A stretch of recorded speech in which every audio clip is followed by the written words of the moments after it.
Oh, my dear friends, it's been too long since I've seen the sun. What a terrible length of time it was without the sun. To speak the truth, it's also been far too long since I've seen the moon. What an agonizing period of time it was without the moon. And without the stars. And without the sound of the wind. And without the feel of grass under my feet. How long it's been. I realize that it has only been weeks, but please understand it felt like years. In a timeless, solitary place such as the one I was in, it felt like years and years and years. Unable to sleep, unable to hear anything but the sound of my own voice. At least I had that.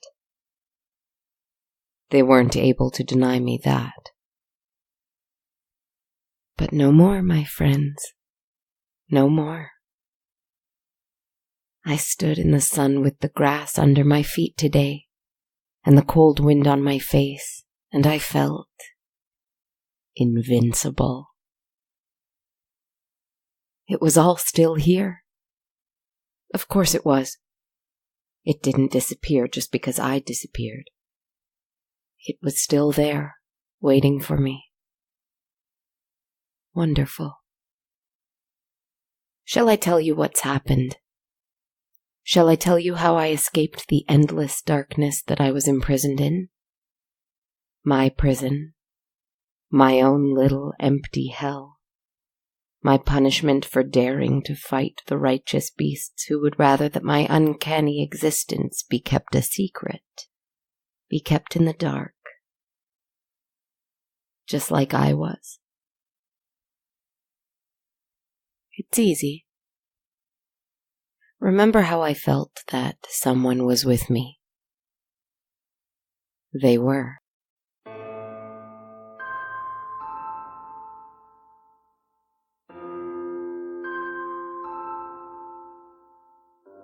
While I was being punished for the audacity to fly in the light of day and show the world my lovely fangs and claws, someone else was walking in the light too. Someone else was showing the world his large white wings and his golden eyes.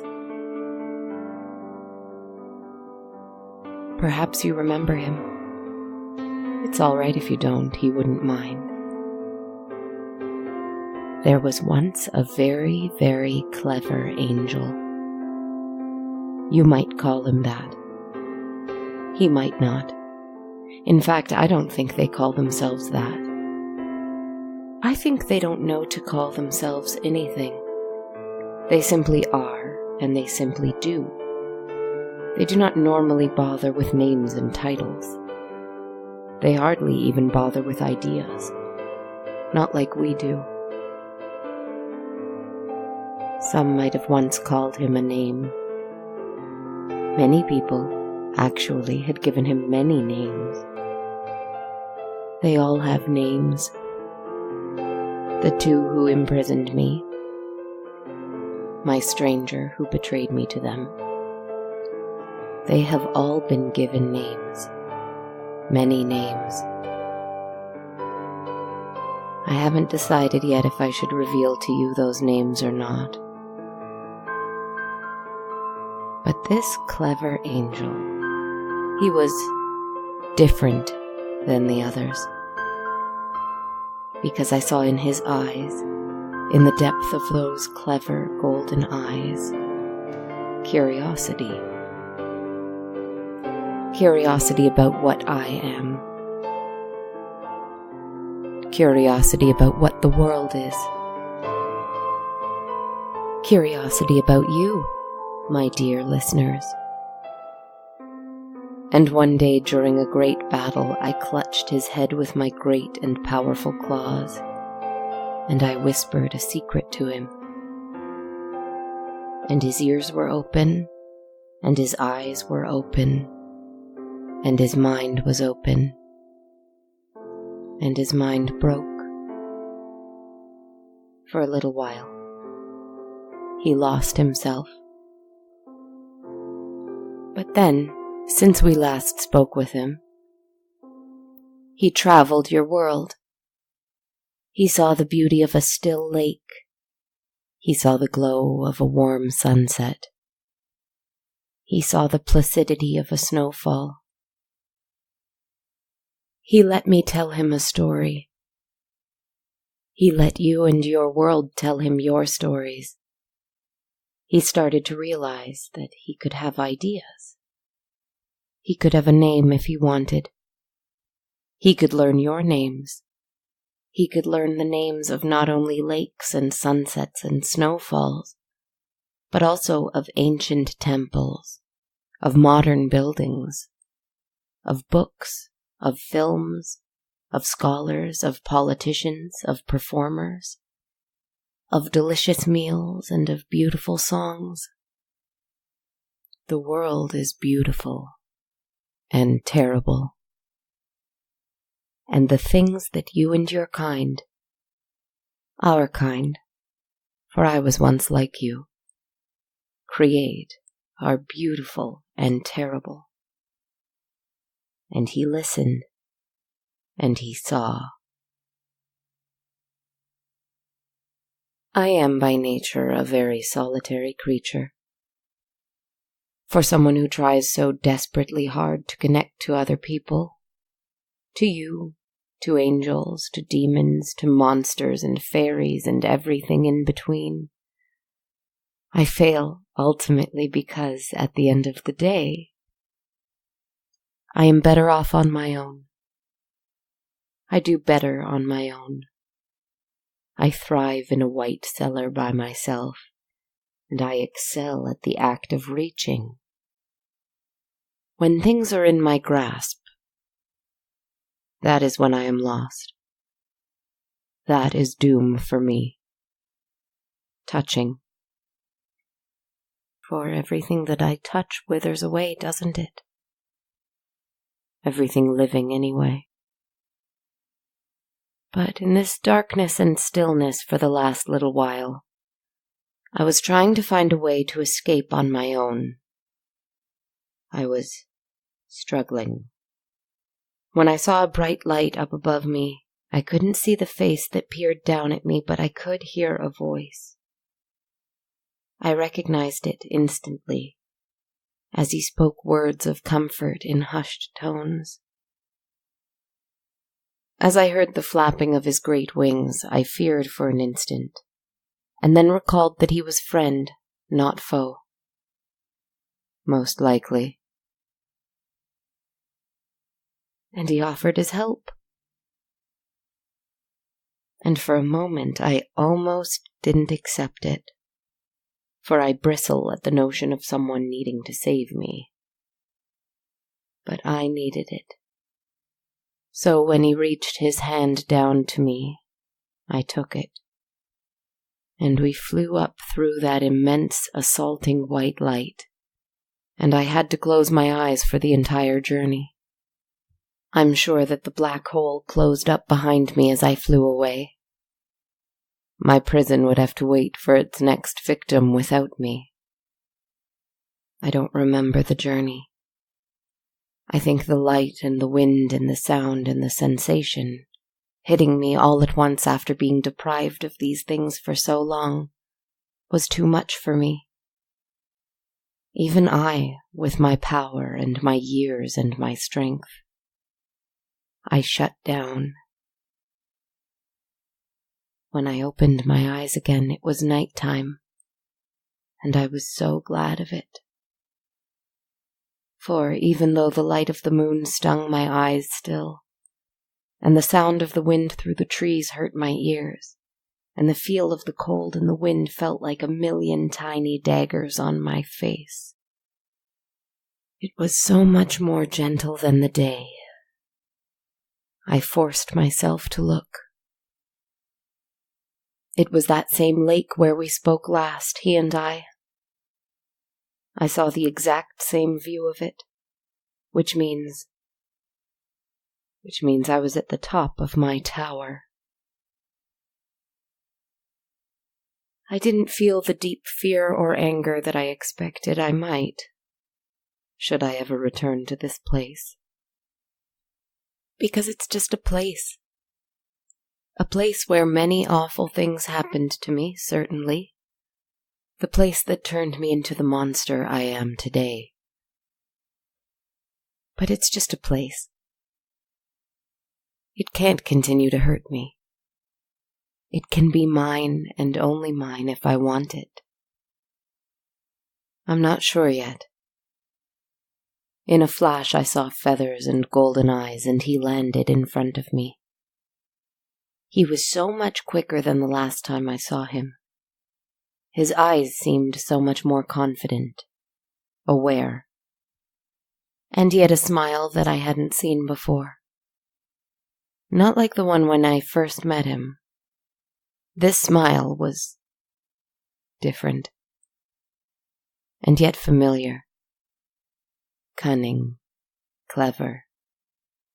My broken angel. We spoke for a good while. I won't tell you the details of our conversation, as I've done before, because his voice has changed. I'm not sure whether or not I can accurately recreate it here as I have done in the past. I don't think he wants me to. He spoke quickly and frantically with a kind of electricity in him that I hadn't seen before. He told me of all that he'd learned, all that he'd realized. He traveled the world. He saw things he'd never been allowed to see when he dwelt above. He saw things he'd forced himself to be blind to before. And as I told you before, he fell in love with everything. He didn't want to return to the sky. He didn't want to fight me or anyone who dwells here for that matter.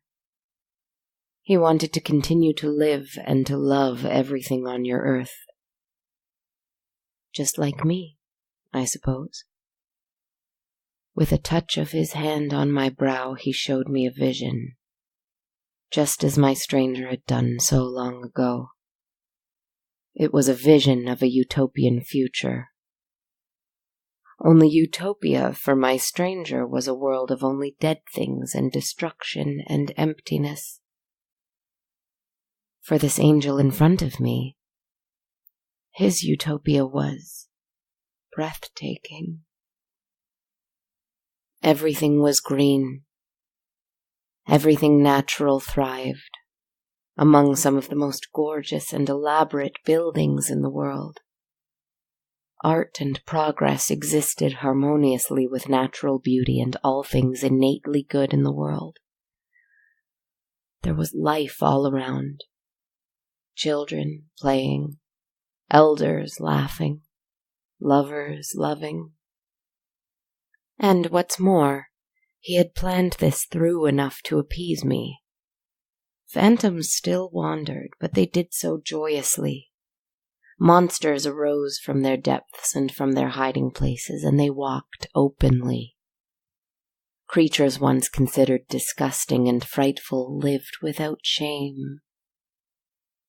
There was no more shame. There was no more judgment. Not from within the world, and not from above it. This is the problem, you see, with the world as it is. There are dark strangers from below who seek to do harm and to gain control. And there are bright beings from above who seek to enforce their concept of morality and goodness, and to gain control.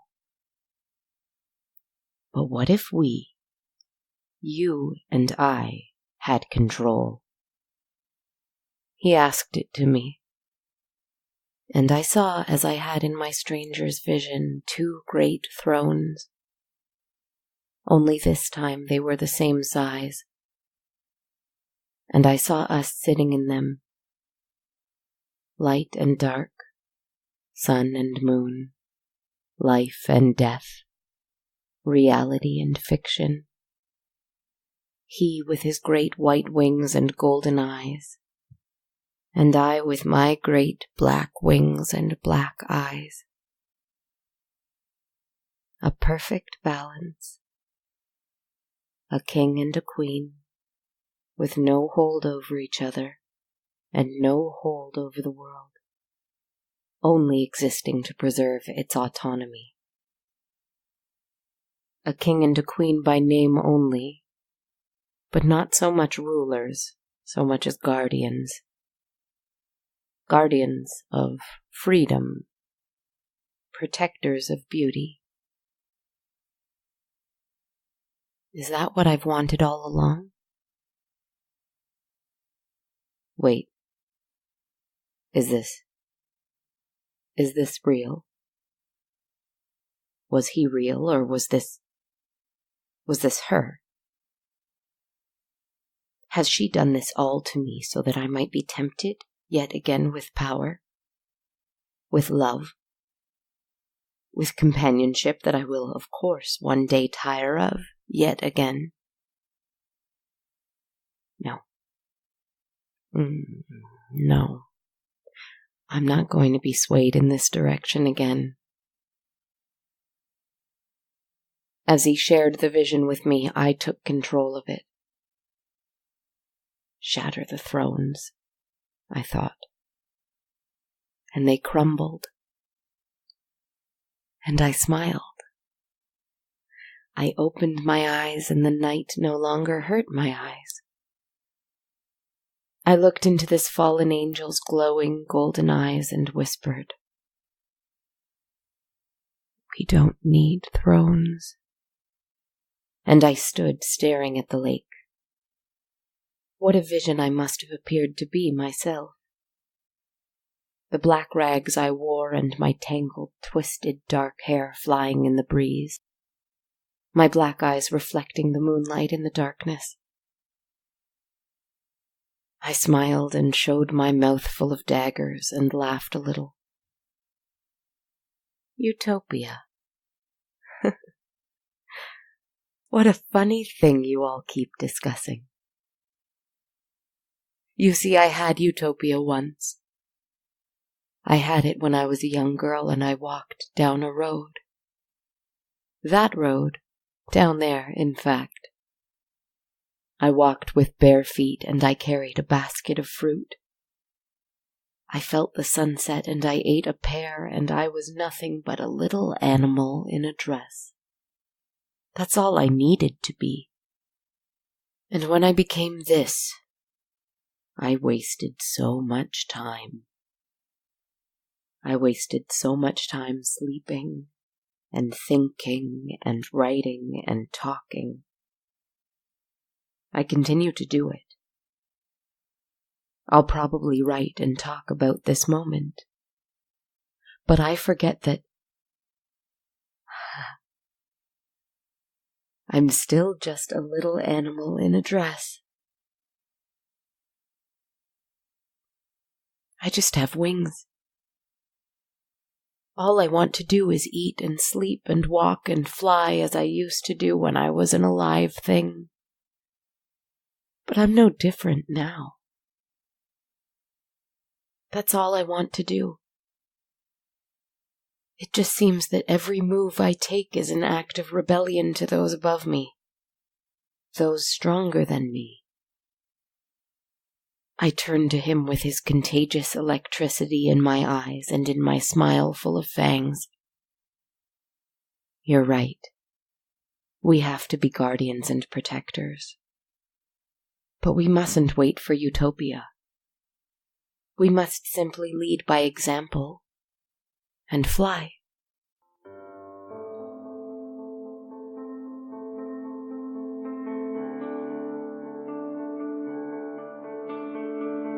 Laughing, I leapt up in the night sky. It is so quiet and peaceful up there. But I laughed loudly and raucously, and he joined me.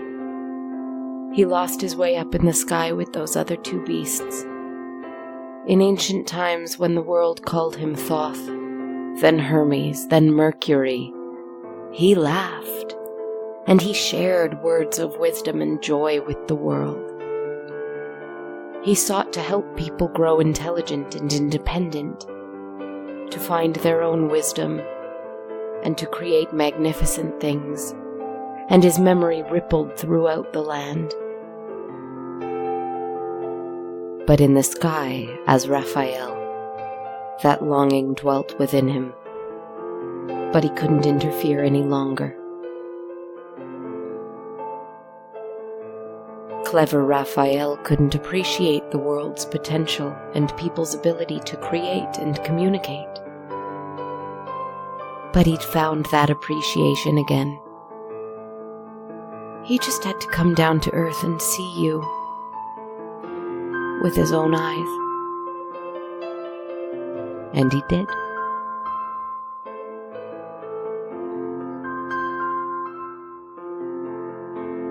And that night, I flew up in the night with him and laughed. We laughed. We sang, we danced, we shouted, we celebrated. We were both free, you see. Light and dark, reality and fiction, sun and moon, life and death. And as we flew, I could swear that I saw with my newly sharpened eyesight a creature down below peek its head out of the lake. A fearsome, lovely monster of some kind. I could swear that I saw a human walking down the road, stop and stare in shock. Birds and beasts did not notice because birds and beasts have their own reality. And they couldn't care less.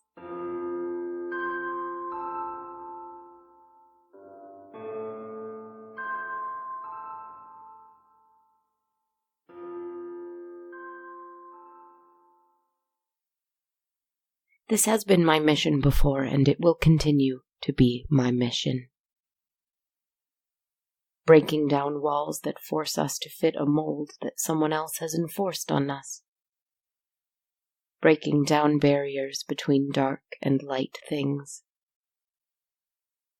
Breaking free.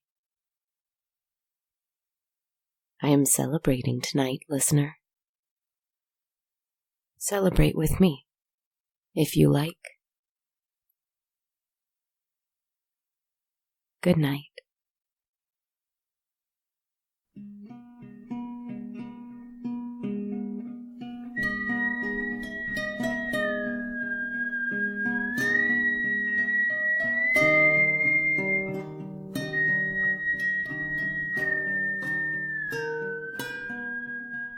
Hi everyone, and thank you so much for listening in to episode 81 of On a Dark, Cold Night. This is Kristen. I write, perform, edit, and create this podcast, essentially. I hope you're having a good week and getting ready to go into the next one with energy and peace. That's going to be my approach at any rate. I'll keep things nice and short this week. If you'd like to help out the show, you can do so by writing us a review on iTunes, Stitcher, or on our Facebook page by the same name. We're also on YouTube at On a Dark Cold Night. You can listen to every episode there and like your favorite ones. You can also support us by listening on the free Radio Public app, where I'm a part of their paid listens program. Every listen there goes towards me as your podcaster being paid for my work. So it's a really great, easy way to help out. You can also buy us a coffee at ko-fi.com/darkcoldnight. That's coffee.com/darkcoldnight. If you'd like access to my ever-updated soundtrack of the show, you can become a patron at patreon.com/darkcoldnight. Monthly patrons of any amount receive that perk, as well as any other bonus materials as they come out.